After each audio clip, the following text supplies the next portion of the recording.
fresh out of the oven, it's Cinema Bums. I'm Emmett. And I'm Wade. Cinema Bums is a podcast where we watch through every single movie and popular film franchises, one each week, to try and track how the storytelling changes over time. Today we are concluding our mini-series Denny for Two, covering every film directed by Denis Villeneuve.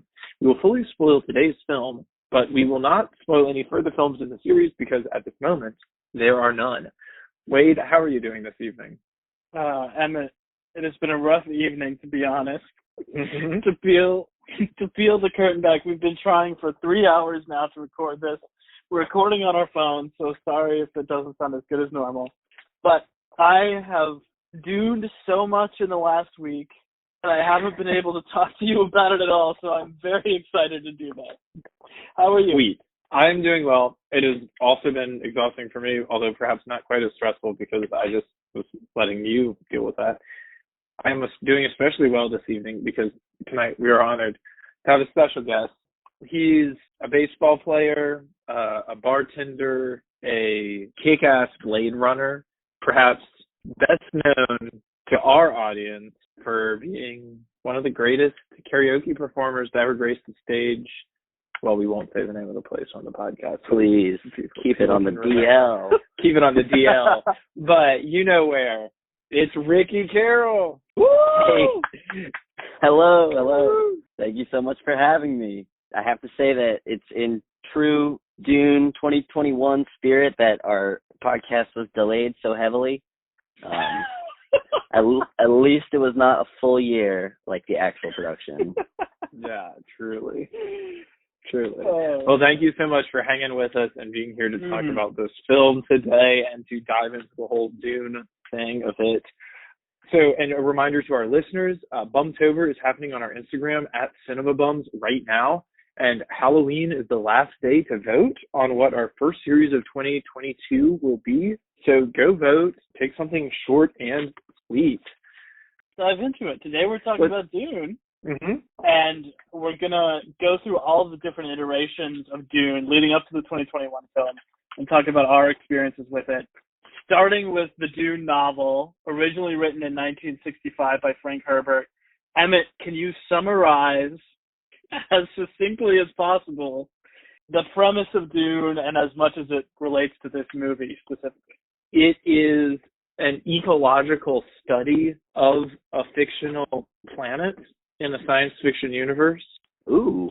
Interwoven with what at first appears to be a classic hero's journey myth, but then turns out many different shades of subversion of that myth. That's what I would say of the original is. Okay. It's also the beginning of postmodernism in literature, maybe. Can you do a little bit of the actual story? Yes. Yes. Okay. Young boy Paul Atreides, heir to the dukedom of his father, Leto Atreides, they've just been given control by the Emperor of the Universe of this planet called Dune or Arrakis, on which is produced spice, the most precious substance in the entire universe. It's about a battle between the Atreides house, which is Paul's house, and the evil Harkonnen house, who are in competition and like the war and the lengths that they go to battle over Dune. Yes, so this original novel, published in August 1965 by Frank Herbert, it was originally released in two halves, which I think is interesting because this new movie is split into two halves. And the book itself is, when you read it today, it's split into three sections. Mm-hmm. They're called books 1 through 3. They're not equal in length. They get successively shorter. But it was originally published with book 1 as its own standalone, and then book 2 and 3 as their own half, and then it was all combined into the novel, which is now the best-selling science fiction novel of all time. Wow. He went on to write 6 more novels before he died in 1986, and his son, Brian Herbert, along with the sci-fi writer Kevin J. Anderson, who's kind of a legendary, like, pulpy science fiction writer, they together have written 16 more novels. Jeez. To date. There are more coming out. So I'll start with Ricky. Like, have you read the novel, the first one, more of them? I have read the original Dune, or all 3 books in the first novel, and then of the original 6-book series that Frank Herbert wrote himself, the original writer. I've read the first three. So that would be Dune, Dune Messiah, and Children of Dune. And it gets progressively weirder. I have been super excited for this movie. I feel like Dune is to science fiction as like Lord of the Rings is to the fantasy, the high medieval fantasy genre. It kind of is the thing that all further adaptations of the genre will be like compared to. And while a few attempts have been made to bring this media into like a film adaptation or miniseries in the sci-fi case, there hasn't been that successful one, such as like Peter Jackson's Lord of the Rings trilogy. So as someone who was really, really blown away by a couple of Denis Villeneuve's sci-fi movies, I was so excited to see this being developed and then to hear the cast. It blew my mind, so I've been looking forward to this for a long time. Did you read them recently, or did you like grow up knowing what you? Didn't grow up with them specifically. My brother joined the Navy when I was about 13 or 14, and he came back 3 years later, and he just gave me this book, and he said, "This is my new favorite thing on the planet. Read it." And so I did. I guess I was about 18 or so when I actually started it. Not to be corny, but Dune at times, for taking place on a desert planet where water is an absolute scarcity, it can be a little dry at times.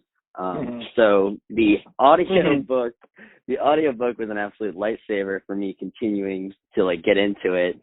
And then what about you? What's your Dune journey? I think I first listened to it as a kid. Like I listened to the audiobook when I was like 12 and was just like, what is this? And couldn't really get into it. And my friend, like my best friend growing up, Andrew, was like way into it and loved them and was like, oh, these are so cool. And I was always like, I just like can't wrap my mind around them. And then my senior year of college, one of my good friends and friend of the pod, Beth Fletcher, was taking an independent study course on Dune at school. And she invited me to just like sit in on some of the classes with her because it was super interesting. And she thought it would be fun to have another voice in the room to like bounce ideas off of. I reread it then and was like, oh, whoa, this is so cool.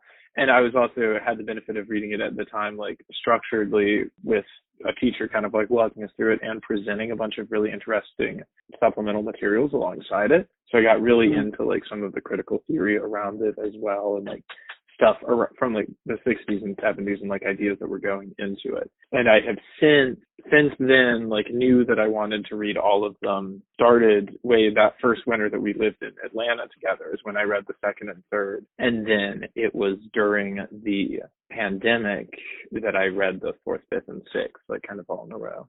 So I've read all of the original Frank Herbert ones. As Rick says, they do get weirder and they just keep getting weirder. Actually, what he was trying to do is write an original trilogy, which is the first three books that they have, and then write another trilogy, but that trilogy is connected by the fourth book. So it's actually an incomplete series of 7 that's missing one book. And that was like the jumping off point for where Brian Herbert and Kevin J. Anderson started writing their books. I think they wrote 2 more to finish up the one that Frank Herbert was going to write. But some people have said that they think it goes in a very different direction than from where the end of the 6th book indicates the 7th was supposed to. And about like what the ultimate evil was supposed to be. But it's really weird because in the last 3 books, there's like this ultimate threat and this ultimate evil thing that keeps getting hinted at, but no one ever gets a clear idea of what it is, which is kind of cool. And maybe Frank didn't really know what it was yet, and he was working towards it as he died. So have you read any of those? I've read none of the supplemental Dune books by other people. Okay. There's also, interestingly, the Dune Encyclopedia, which was made by a bunch of sci-fi writers at the time, contemporaries, like in the 1980s, in the middle of Frank Herbert writing the original series. A bunch of other authors wrote this encyclopedia that documents a bunch of other stuff. So it's like kind of this crazy work of fan fiction, but it's canon fan fiction, except when the books directly contradict it. Which is pretty dope. Yeah. That's Wade, how about you? You just finished the first one, right? Yeah. So listeners to our Denny for Two series will know that like 3 months ago I read 50 pages of Dune and then didn't read any more for the entire 10 weeks we checked in on it. This last week I was moving and I really wanted to read Dune, but I did not have a lot of time, a lot of time that I could be reading. I was spending a lot of time packing, moving boxes, 19 hours in the car. So I spent it listening to 21 hours of the Dune audiobook. Nice. Wow. Nice. Which I'm glad both of you guys mentioned because it is really good. Although there are some weird things about it, but it's from 2007, narrated predominantly by Simon Vance, and unabridged. It really helped me through it. It gave me like something cool to focus on throughout this time. Nice. Absolutely. Like I say this as someone who doesn't read fiction as much as I would really like to. Like it's very readable today. It isn't sort of the Tolkien thing of there being crazy explanations. It's like mostly dialogue and action, at least in, the original Dune. I can't speak. I haven't read any of the sequels. I find it very interesting with the vocabulary of Dune that when you come across a word that you're not really sure about, in my experience, 9 times out of 10, it was just a word that Frank Herbert had made up himself. And it was just a part of the universe. So every time I'm like, I feel like I should understand this word, but it's like, nope. He might explain it in a page or two, or you might not get it. Just check the glossary. Yeah, right. Yeah.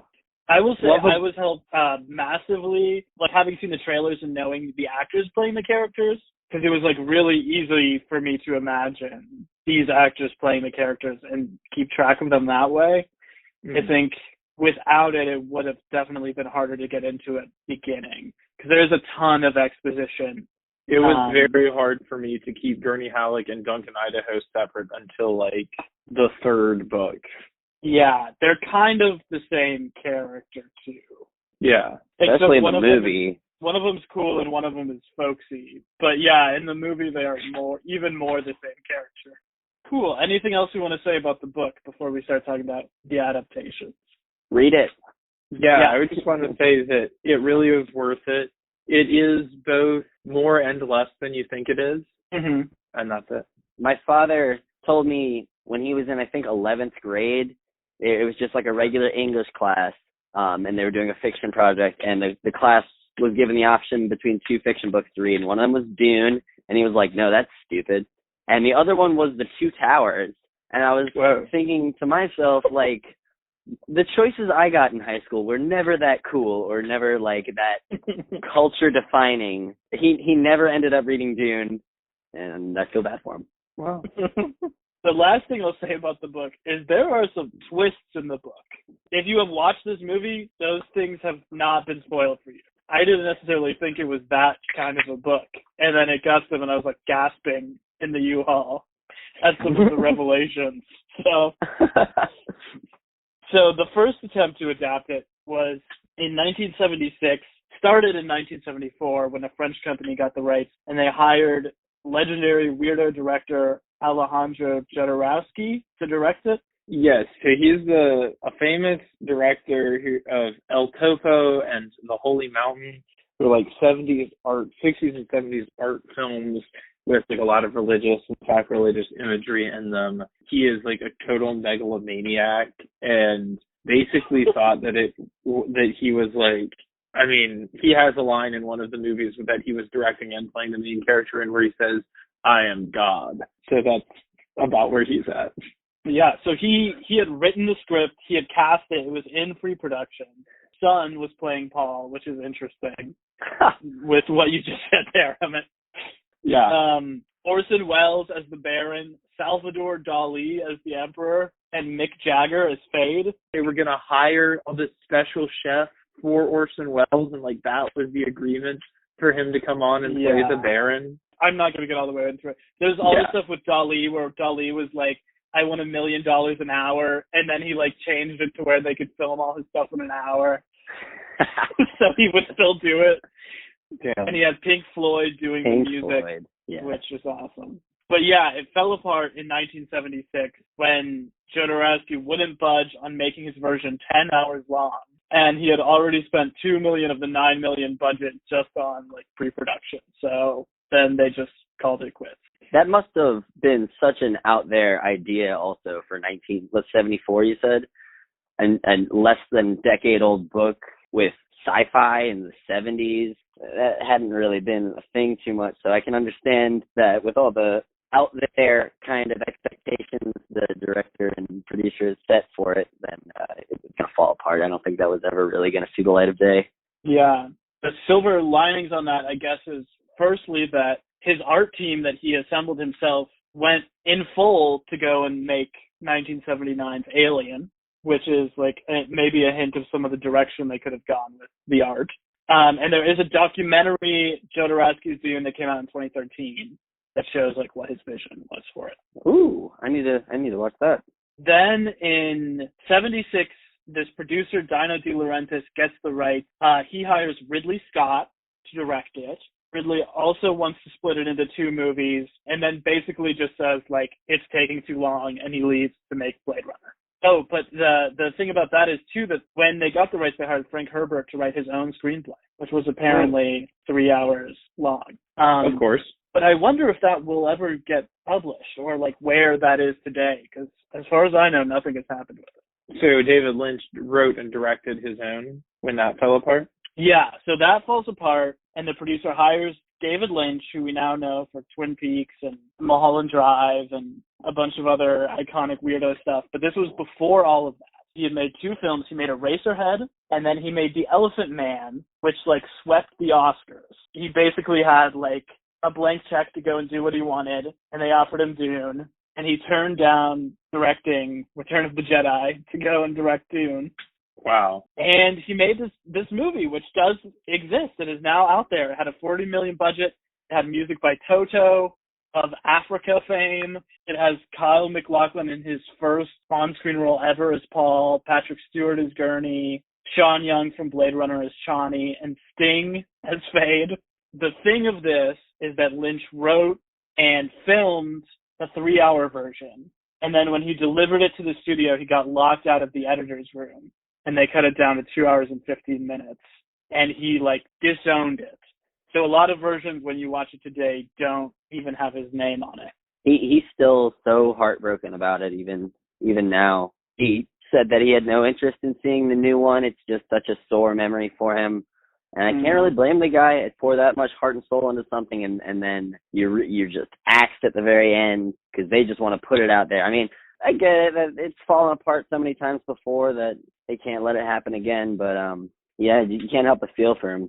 Have either of you seen this version, this movie? I've seen one of the cuts of it. I can't remember which cut at this moment because it is like Blade Runner in that it has multiple different editions that you can watch that are of varying lengths and comprehensibility.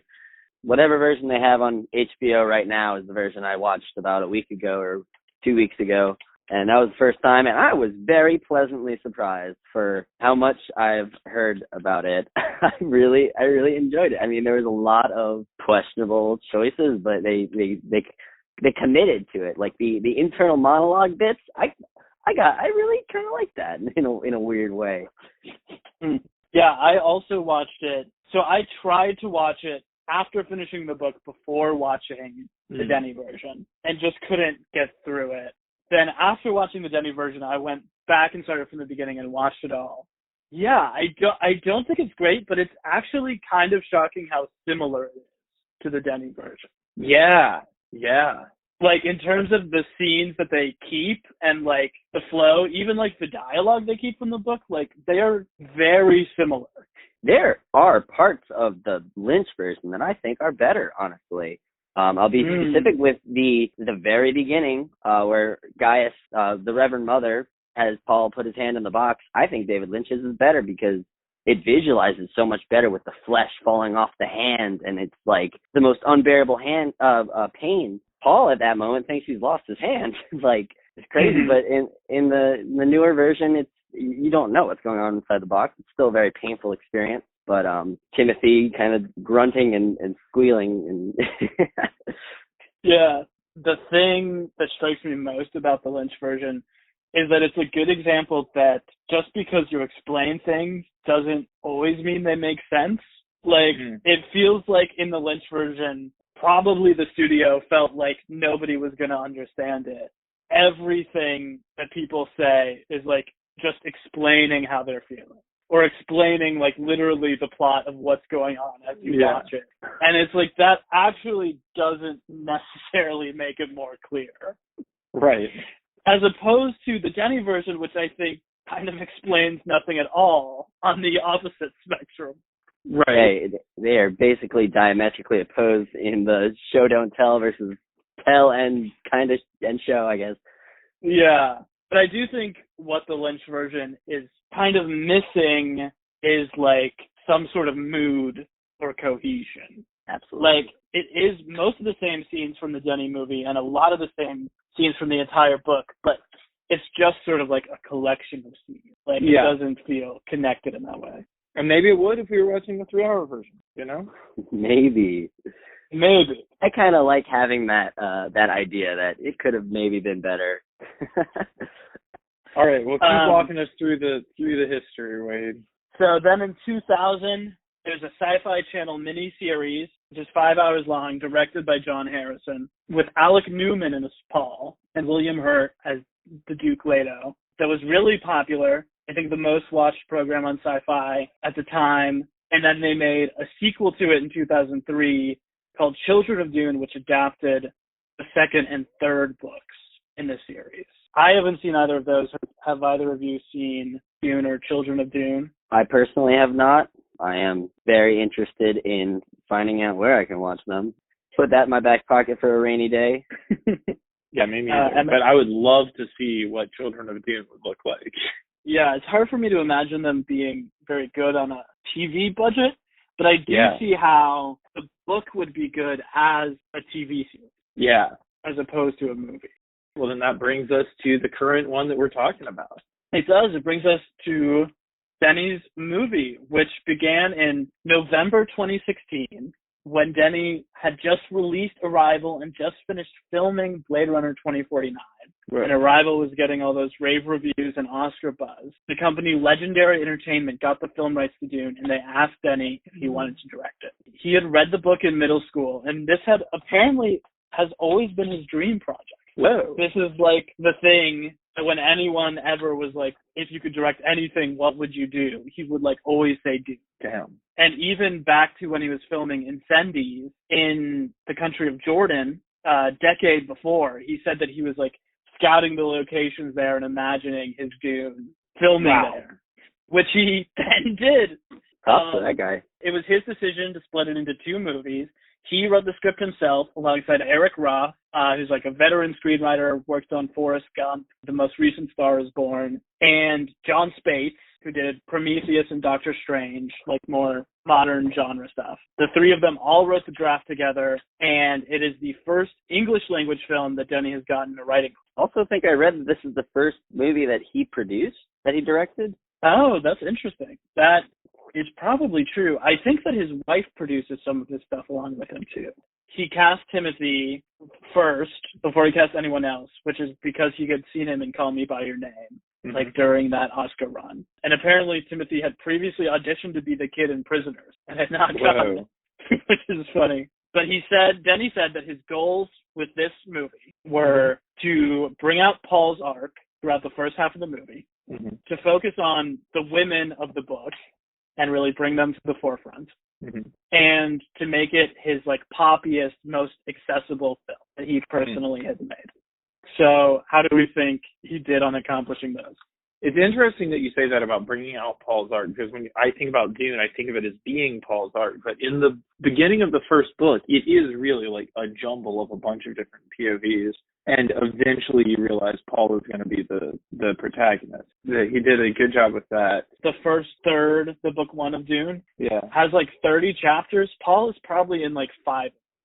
Yeah, it seems a lot more like Jessica's story in the beginning, almost. Yeah, I think that's really an important point and goes with what you said Denny was trying to do with the women's arcs in the movie. Jessica is as important as Paul throughout the first book. She kind of has a moment of realization towards the end. I don't know how much we're allowed to talk about the second half, but like realizing that her son is becoming something else, and she has to put herself on the back burner a little bit and focus on her own journey, like alongside her son's, and not have to lead her son, who was supposed to be 15 in the book. I guess they don't really give him an age in the movie. I think it is very funny how Rebecca Ferguson is only like I think she's like 12 years older than Timothée Chalamet. Oh wow. There's also an awkward like getting naked with your mom scene in the movie. I just wanted to mention. Oh yeah, I did. Stood out to me. Seemed awkward on the half of Rebecca Ferguson, but like Timothée Chalamet at that point is like getting into like I have to be this other person now. I'm following a path now, and he like doesn't seem to think twice about it in the movie. Yeah. I also feel like it is poppier than 2049. Yeah. It feels like that. It feels closer to a Star Wars than 2049 does, but still significantly more austere and like harder to get into. I don't know if I would call it accessible. I would call it more accessible. But I do wish I had the perspective of someone who hadn't read the book. I did not get a chance to talk to anyone about this movie that hadn't seen the book. I know it's doing really well, box office numbers, and I can't imagine, especially in America, that many of those people are readers or audiobook listeners, such as ourselves. We are so fine and mighty. But there's a lot I feel like I'm not sure that I would quite understand. So it would be cool to have the perspective of someone who hadn't read the book. Yeah. I feel like the movie does a good job of like giving you what you need to know without explaining it, which is like we were talking about with there being like so little dialogue. Like they never even say the word mentat in the movie. Oh yeah. They don't explain what that is at all. But there's just that like shot of Thufir the first time you meet him, where they like ask him some logic question and he like puts his eyes back into his brain and like calculates something like a computer and then says it. Yeah. And then you're like, okay, that's what that guy does. Yeah. You know? But if someone was like, what's a mentat and who is each house's mentat and what's their significance, you'd have no idea. Absolutely. That goes along the lines of like, you know, showing you what you need to know, giving you a glimpse into, I guess, the mentat. If you pay close attention, you can absolutely tell that they are, you know, something a little more than the normal human and all. It's not extremely necessary to understanding the plot, so you don't delve into it. Yeah. So this was filmed March to July 2019, supposed to be released October 2020, but pushed back an entire year. Came out September 15th, 2021 internationally, and just a couple days ago, October 21st in the United States. And it was released by Warner Brothers in theaters, in IMAX, and on HBO Max with a $165 million budget, so less than Blade Runner's 185. And it has so far made 220 internationally. So it did really good overseas, had a pretty decent opening weekend here in America, 40 million, especially considering it was on HBO Max and that it runs 2 hours and 35 minutes. They've so far greenlit an HBO Max series called Dune: The Sisterhood, which Denny has said he's going to direct the pilot of. And they have said they will greenlight a sequel if this movie does well. They have still not officially said we are getting a sequel. The movie says Dune Part 1 at the opening. So I guess we're all on pins and needles to see if we'll get Dune Part 2. Denny has also said that if he gets the chance, he would like to do a trilogy with Dune Part 3 adapting the Dune Messiah book.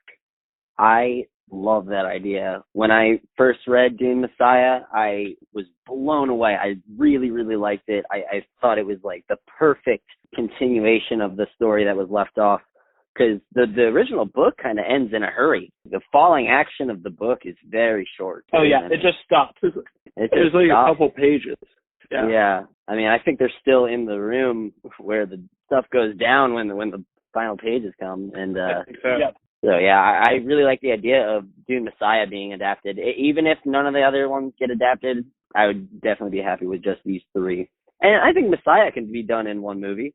It's a much shorter book. Yeah. And I feel like the Sisterhood sounds like it would be a mini series that would take up where the maybe the fourth, but probably the fifth and the sixth books pick up.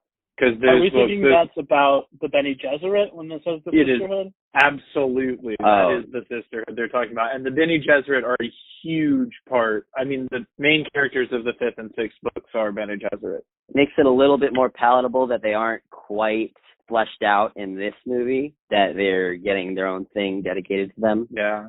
Well, also, like, there's a lot of things with the Bene Gesserit where if you just, like, kind of drop it into conversation, they're going to sound, like, super villainous and creepy. And they kind of are. They're also kind of the only force for good in the entire universe, too. So, yeah, it's hard to get with. And, like, that's some stuff that neither of y'all have even really gotten far enough to comprehend. You mean the all-female political witches who have been doing decades of eugenics have bad press? You're telling me, Emmett?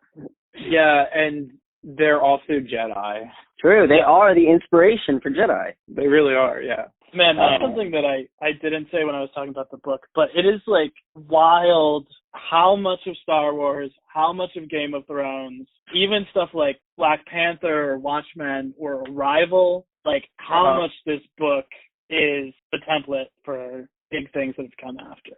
Yeah, right? I knew, like, Luke was kind of, like, young hero on a desert planet, kind of similar to Paul, but, like, the amount to which Book 1, Book 2, and Book 3 in the original Dune novel are Star Wars, Empire, Return of the Jedi is, like, insane.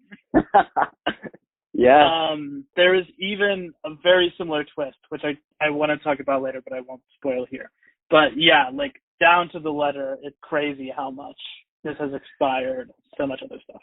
And it's sort of frustrating because you worry that when people are experiencing Dune for the first time, either through the movie or the book, if you don't think about the timetable, like, it just seems like kind of what are they called? Stereotypes for sci-fi. But he invented all of those. The things that followed got the inspiration, got the template from this series. It just wasn't able to be adapted into the film media for so long. So, all right, here it comes, the big question. Rick, got to put it to you. Dune 2021, flop or bop? There are moments where I knew it would be like this. I would just come out and say it. Bop for me, absolute bop. I had to think about it, and I do need to see it in theaters. I don't think HBO Max gave me the proper viewing satisfaction that I would get, because the thing I think I'm most in love with about this movie is the sound design. I could go all day about the sound design for this movie, and I got to experience an IMAX. But yeah, bop. I mean, as someone who's looked forward to this for so long, I was bound.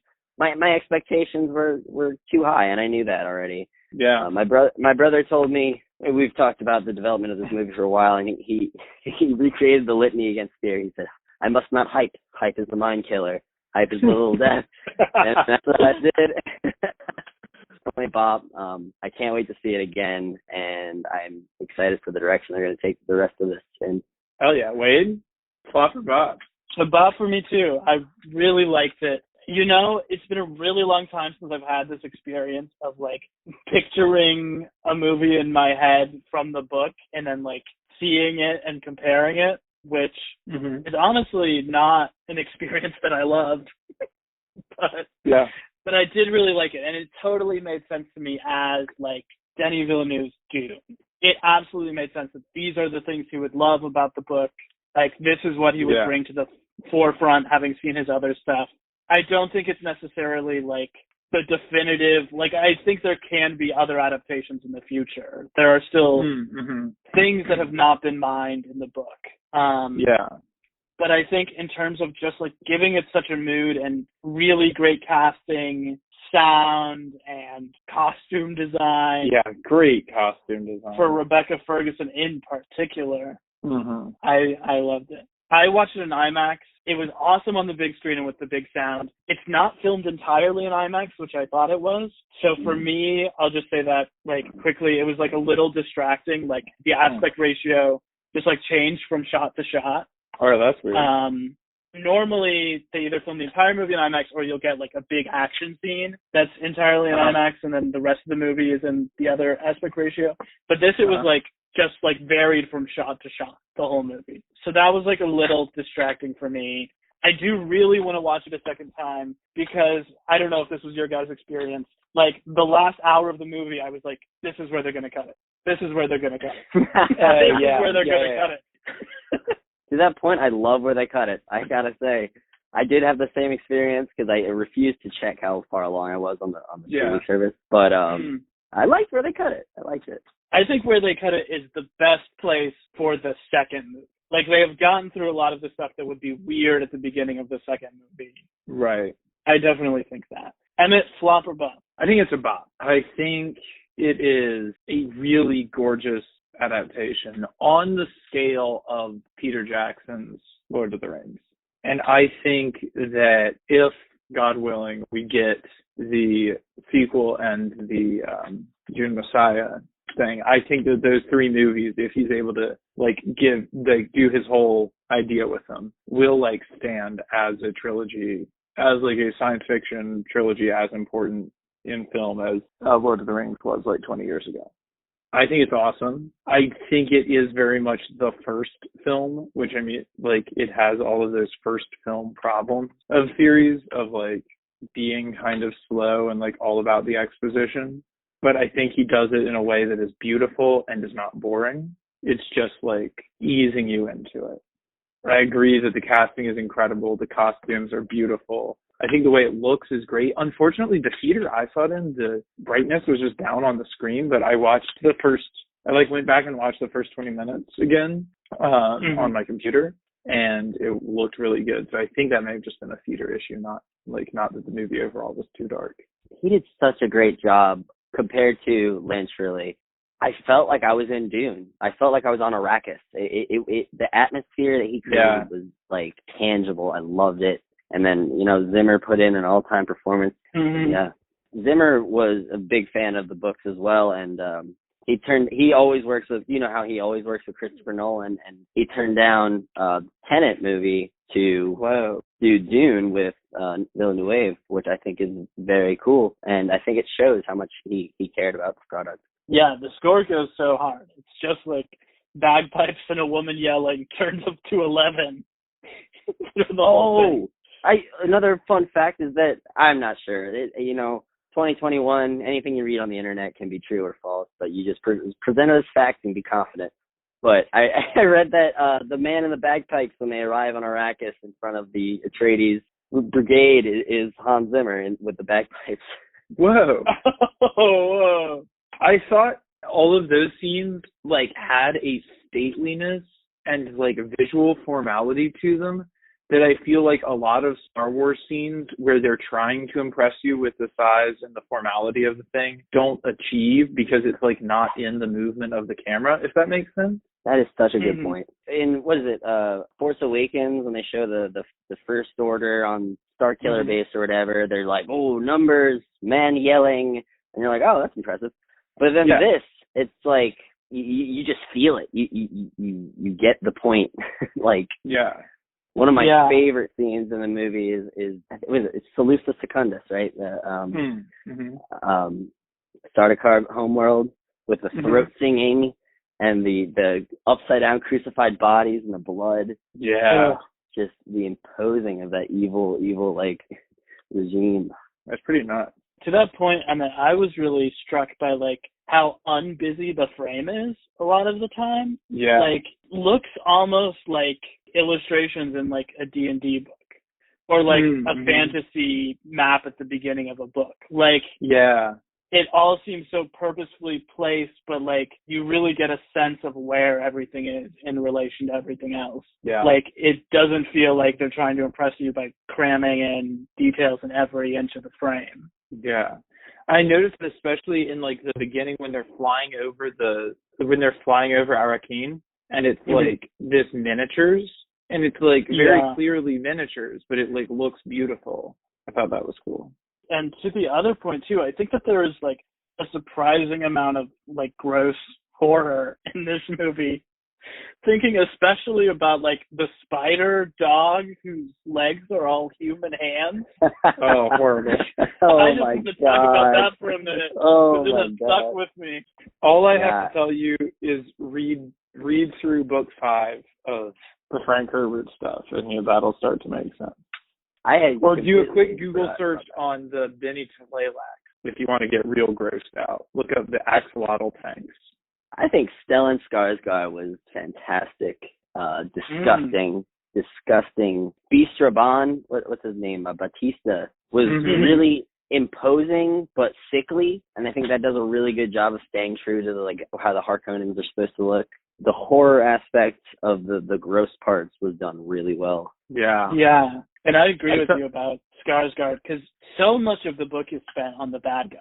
There are probably 8 chapters across the whole book where it's just the bad guys on their home planet saying what the plan is. Yeah. And yeah, I thought he captured being compelling while also being grotesque and horrible. I thought it was really cool how he's got those suspensors that they always talk about in the books, but that just made him look like he was on super tall legs because of the way he wears his dress. Yeah. I thought that was really dope. When he's just floating there along and everyone's walking next to him and he's 20 feet tall. Or when he's up on the ceiling after Leto attempts to kill him. Oh my god, that stuck with me too. That part is horrible. Something I wanted to ask both of you. I definitely read this imagining the actors, but did these actors match your visions for these characters, or maybe any in particular who really matched what you imagined? For me, definitely the one that stands out the most as being different from my imagination was Duncan Idaho and Jason Momoa. First off, Jason Momoa looks very strange with nothing on his face in terms of hair. He was great. It took a minute for me to get my imaginated Duncan Idaho character to match up with this Momoa character. The rest are pretty on par. Chalamet is pretty classic. Rebecca Ferguson does a really good job of capturing how I imagine Lady Jessica is just freaking out with the consequences of her love, her love to her Duke. No, I would say that the cast was amazing and it's star-studded. I think Momoa is really the only one that sticks in my mind as something that I completely imagine differently. I imagine Gurney Halleck as being uglier and weirder and funnier. I wish they would have let him sing. He sings so much in the book. He sings so much in the book. That was disappointing. He'll never shut up in the book. So I hope we give him some singing to do in the next one. Brolin had 2 lines of poetry. Just hand the man a ballot set, for Christ's sake. Yeah, exactly. How about you, Rick? Well, I definitely was imagining them, but I want to say that I was really impressed with Javier Bardem as Stilgar. Oh, yeah. I thought that he captured the dangerous, charming, intriguing energy of that character so well. So well. I was really glad they included the scene when he comes to the house before it all goes down. That was so good. The Lynch movie cuts that, and I think that is also maybe Chalamet's best scene, and he's sort of publicly opposing his dad. I weirdly think that scene and when he's watching the projectors are his best scenes. I think he's very convincing watching those projectors. Well, who would you say, Rick, is your MVP other than the protagonist? Just the tiniest bit disappointed that he got mentioned right there at the end. I was thinking about this while watching, but Javier Bardem was my favorite by far. Honorable mentions for me go out to Duke Leto, Oscar Isaac, who I think is the most handsome man in Hollywood right now. And then who is my other? Doesn't matter. Javier Bardem just killed it. The scene where he spits and he gives water as a gift, that was excellent. And then the nature of the what's the name of that ritual they do at the end? Yeah. And he played it so cool, and I was just convinced. I don't think they could have picked a better person for Stilgar. I don't think I had a precise kind of image of Stilgar in my head. Maybe he was more gray and bearded, but now I will never be able to imagine it otherwise. That he changed my perception of that. But yeah, Stilgar, MVP for me for sure. And that's super cool too, because Stilgar is such a big part of the next 2 books as well. So if they do keep going, he'll he'll be there. Wade, MVP? Man, there are so many good performances in the movie, and I do want to talk about Oscar Isaac, who's my favorite actor, but I have to give MVP to Jason Momoa as Duncan, Idaho. I feel like Jason Momoa arrived in this movie. Like, it was a movie star performance for me that I have never seen him give before. I mean, I've seen Aquaman where he's the lead. I've seen him in other stuff, but I couldn't have necessarily told you what makes him different from The Rock or Chris Hemsworth or Dave Bautista or Chris Pratt. You know, like, what is what Momoa brings to it? And he just, like, shines so much in this role. I think he's one of the best parts of the movie. I think it's such a good use of him. And I think, like, his relationship with Paul is, like, the most pure thing in the movie. And when I think about Denny saying that he wants to make this movie poppy and accessible, like, that to me is peppering Duncan in there and leading up sort of like the big hero climax being his, like, locking the door, killing all the Sardaukar, and then dying moment, which is so good. That's the moment that I want to rewatch the most. So, yeah, I was blown away by Momoa in this. Absolutely. My most favorite change from the Lynch to this version was, I don't know if it was Lynch's idea at all, but Duncan, Idaho was killed like a chump in his version. He basically got shot, right? Like, through his shield. And they referenced that in the Villeneuve version, his death in Lynch's, because somebody shoots at him, and he knocks it, gets stuck in his shield, and he knocks it away with his blade. Which I thought was awesome. Emmett, who's your MVP? I am going to have to go with Sharon Duncan Brewster as Dr. Liette Kynes.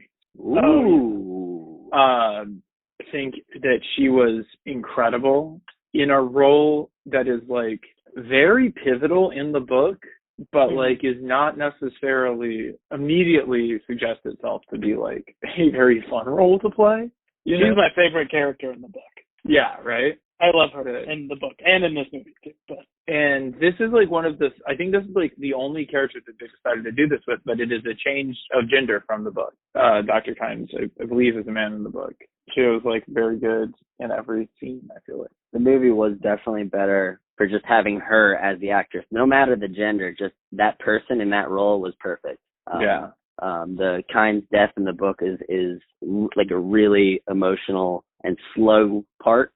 Where he dreams of his father and the transformation of Arrakis into a green homeworld. And it's instrumental for the rest of the series and what happens, but not necessary for the movie. That is a slow part.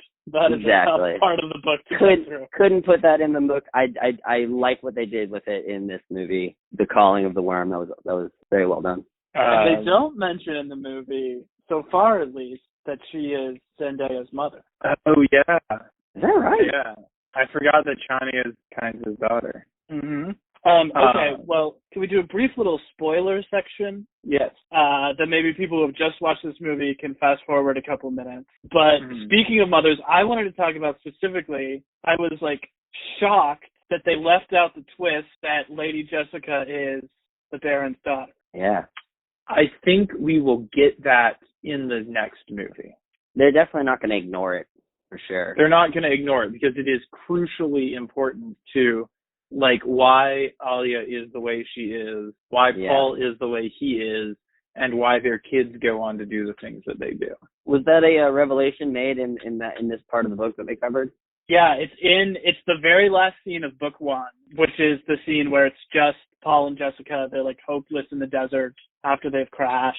He does the same thing in the book where he talks about like her turning him into a freak. And then he has his first exposure to Spice. He sees that she's pregnant and he sees that she is the daughter of the Baron. Which is something that even she didn't know, right? Yeah, and they also don't set up in the movie that she doesn't know who her parents are, which is a big part of the book. Oh, right. That is something that shocked me when I was reading the book, that twist. Also that no one had ever told me that even Luke, I am your father is something that was cribbed from Dune. Yep. Well, really, it's the evil emperor is your grandfather that's cribbed from Dune. It's the Bene Gesserit never told you what happened to your father. No!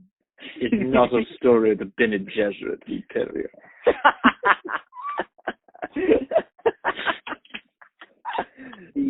pathways that Dune created for the sci-fi genre is just like, you will go and you will discover more and more as you like connect the dots between your favorite sort of cultural staples of the genre. It's undeniable how much influence that Dune had on everything that I love. Yeah. Sci-fi is my biggest thing, and I can't believe it took me so long to get into the books, and I'm all the better for it. Anything else to bring up in the spoiler section before we go to final thoughts? I was also kind of surprised they didn't include Fade, since he's such a big part of the second half of the novel. It feels smart because if they knew they weren't going to be able to resolve it, they're just like, okay, we're going to leave that for the rising action of movie number 2. That's what I'm thinking. I think bite up you might what we can chew for movie number 1. There's a good chance they just cold open with that arena combat that Fade is a part of. Oh yeah, I think that would be that's what I was thinking. That would be a great cold open. The man to replace Raban, the savior of Arrakis for the Harkonnens. There's also a lot that they filmed that wasn't in this movie because they weren't sure where they were going to cut it off. I think they settled on the right choice. One thing that's not exactly a spoiler. No, it's not a spoiler. They had a scene filmed where Dr. Yue is speaking to Lady Jessica about his wife that I think the movie is kind of worse off for not having. I was really disappointed by the change of his motivation with his wife. Yeah. I think they didn't really make Dr. Yue that convincing. They didn't get into the imperial conditioning that he was subject to that was supposed to make him never going to betray the whatever family he was assigned to. Yeah. I think one of the weak points of the movie is probably the Dr. Yue storyline. I think all of the political stuff is like a little bit, I don't know, it's hard to compare to the book because the book 1 section of Dune is like kind of all political thriller stuff. All like there's a traitor in the house and there's like a tense dinner scene and they didn't even have the dinner scene, did they? No, that's not in either movie, which is interesting. Like a big part of the book. Yeah. Also not in either movie, which is a big part of the book, is the moment where it's revealed to Paul that he's been being trained to be a mentat his whole life. Man, I gotta reread this book. But anyway, yeah, I thought that like I feel like they were rushing to fit in a good chunk of book 2 into this movie, and so they kind of like shortchanged a little bit of the tense political stuff in book 1. I read on the IMDb trivia that they had Princess Irulan going to Emma Roberts, and they were unable to. Her schedule was already filled, so Irulan didn't make the movie. And the Emperor, I think, is a very interesting character. He wasn't in the movie, was he? I was trying to remember. I don't think he was. No. I don't think he was. That's consistent with the book, but not with the Lynch movie. No, the Lynch movie starts out with the Emperor. Well, it starts out with the Irulan, monologue, and then it's an Emperor scene. But in the book, he's only in the last 2 chapters. You hear a lot about him, but you don't see him until the very end. Cough, cough, Star Wars. Yeah. Oh, truly? Yeah, Emma Roberts is good casting for that. If I had to guess, I would bet they are doing everything they can right now to get Harry Styles to play Fade in part 2.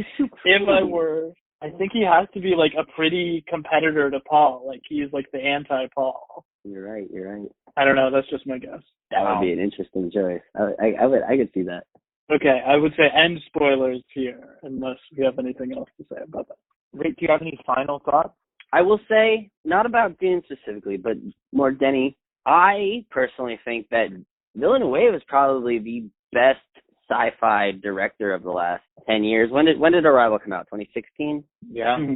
So starting then, he's been the best sci-fi director since then. And the 3 movies he's directed have all been adaptations. Or, there was a source material. Yeah. My introduction to Villeneuve was, for whatever reason, I saw a trailer for Arrival before it came out, and I was floored by it for some reason. I don't remember if the trailer was exceptionally good or I was just dying to read something, but I went and I bought Stories of Your Life and Others by Ted Chiang, and so I read that. Arrival's great. I do not think Story of Your Life is the best book in that short story book.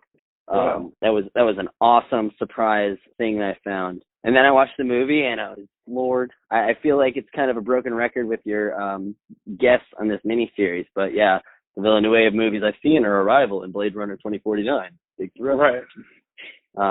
And Blade Runner 2049, had no idea what was coming the whole time. As someone who, my father, obviously I brought him up like 3 times now. He's a huge influence on my pop culture, and he showed me Blade Runner when I was younger. I wasn't really blown away by it. I didn't understand much of it.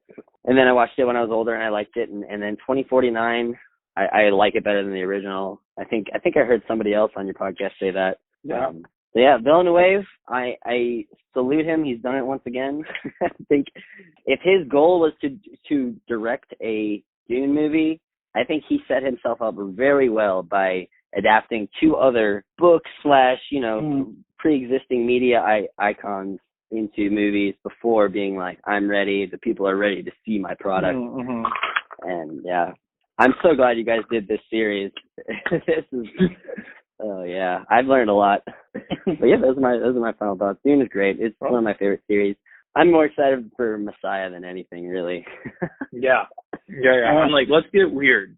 Let's get weird. I want to say something, but no. Maybe now that you've read Dune, I think you should dip your toe in Messiah. It's much shorter, and it is maybe a little weird, but it's not as weird as the others. It could be worse. Yeah, I think the audiobook is only 9 hours for that one, as opposed to 21. Yeah. So I might just check it out on your recommendation. Wade, do you have any final thoughts? Man, I think that you hit it on the head there, and I've got to say that I also think Denny is like one of the only blockbuster directors who knows how to use a budget. Like one of the only directors making movies on this scale that like knows how to stretch a dollar and make it look really good on screen. Yeah. I think Christopher McQuarrie with the new Mission Impossible does that too, but it's hard for me to think of anyone else operating on this populist, huge budget scale who makes films that look this good. Oscar Isaac is really good in this, and he's like great casting for the book. The premise of Paul in the book is basically like, what if the 2 smartest, hottest, most capable, coolest people in the world had a son, and that son had all of their good qualities and none of their bad qualities. Yeah. And I think that Oscar Isaac and Rebecca Ferguson do such a great job of that in this movie. I love just like the one shot of them laying in bed where he's like, I should have married you. So glad they included that. That like 20-second scene is like 50 pages of angst in the book. And Jenny found a way to convey bare minimum of what you absolutely need to know about that relationship. They had to have that. Mm-hmm. Yeah.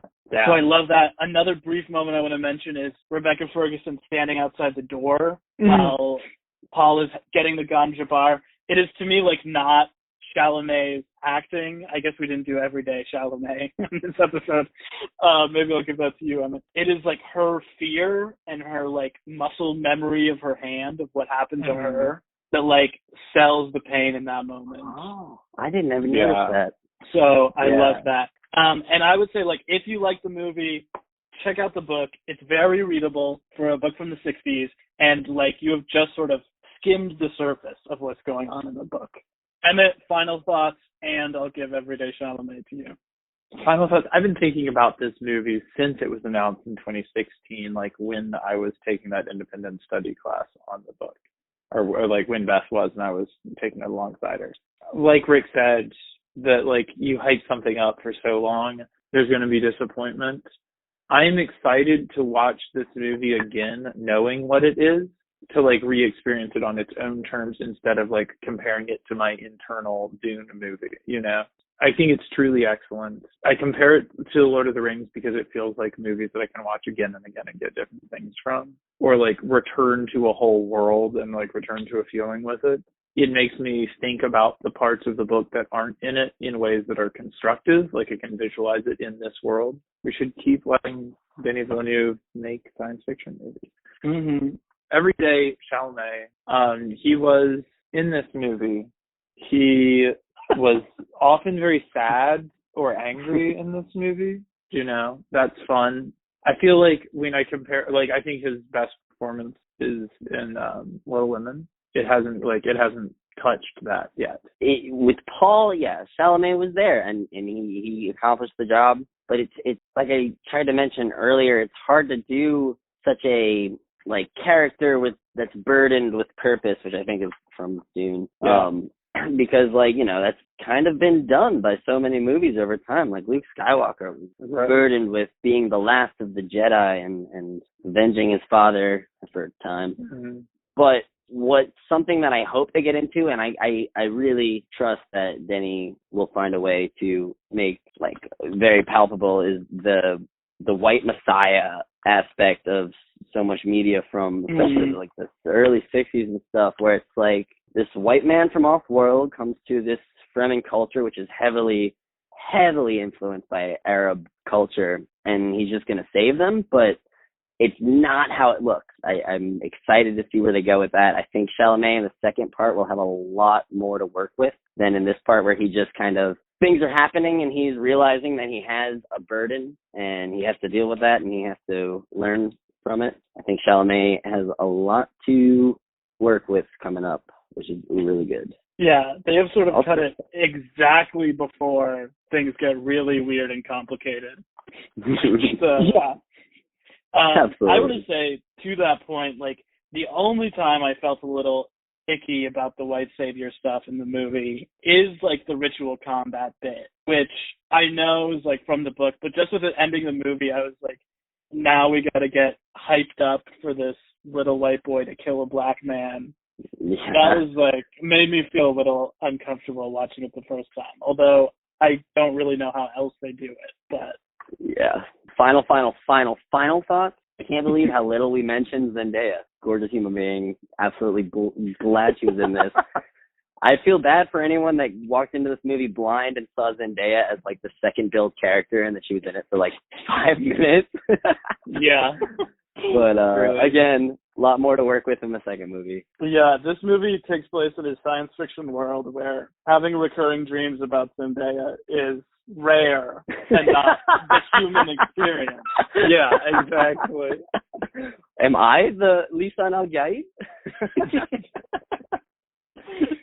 It is wild that, like, the 3 big shots in every trailer for this movie, the sandworm coming out, Zendaya, and Paul doing, like, the knife salute, which are all in the last 5 minutes of the movie. True. But, all right, go off, I guess. Before we wrap this up, I've just got a little quiz for you here. It's the Dune quiz this evening. And the theme that ties all these films together is that they are all films that were split into 2 parts at various times in history. We're going to try and get you to guess them. It is not a competition. You are working together. All right. Are they all books? There is, I think, one on here that is not an adaptation of a book or a book or some other work of art. Specifically 2 parts? This first one is specifically 2 parts. It's about a person who has pissed some people off. And good, the bad, and the ugly. It is a martial arts film. Kill Bill. Yes, that is correct. It is Kill Bill. Is that the original one? Yes, that is the one that's original, I believe. The next one is an adaptation of a famous novel. I believe it's a French novel.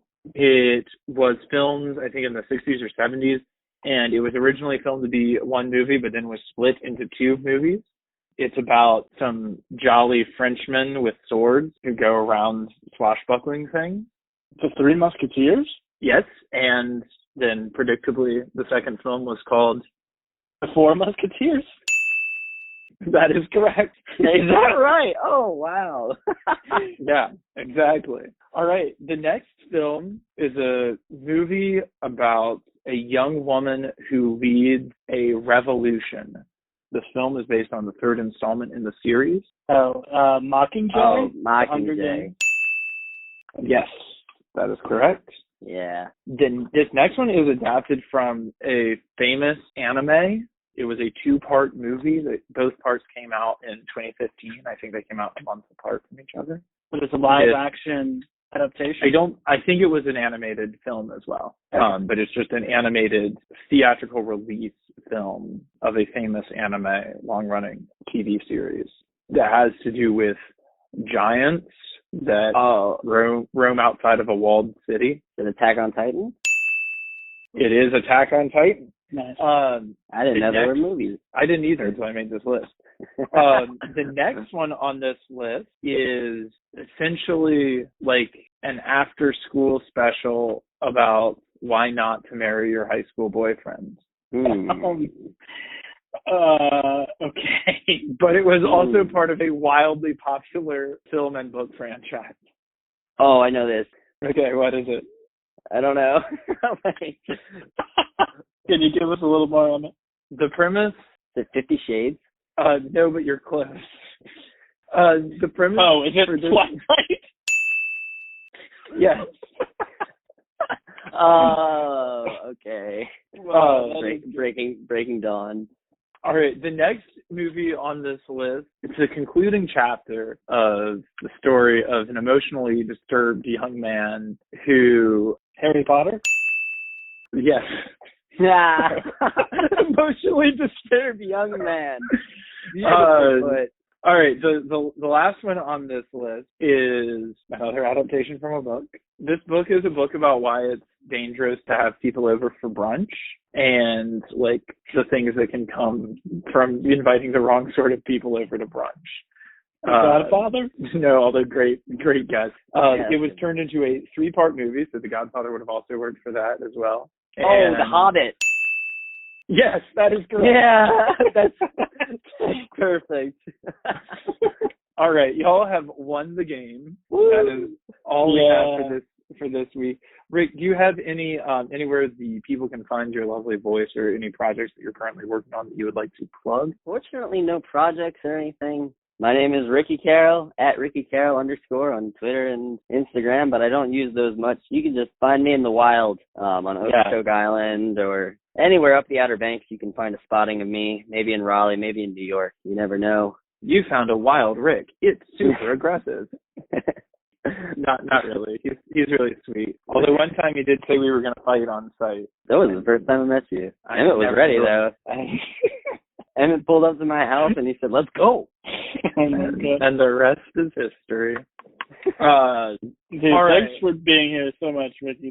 I know we went through a lot to do it, but this is an awesome episode. I feel so much closer to you guys having struggled to get to this point right here. Thank you guys for having me. We have been through the desert on this one. So without a still suit, too. Without a still suit. Up next, dear listener, return in 39 weeks when we discuss Jordan Peele's Nope. Otherwise, you can return on Friday when we have our Denis Villeneuve ranking, or next Tuesday when we come out with our Scream episode. Until then, dear listeners, remember, stay safe, stay sweet, stay frosty.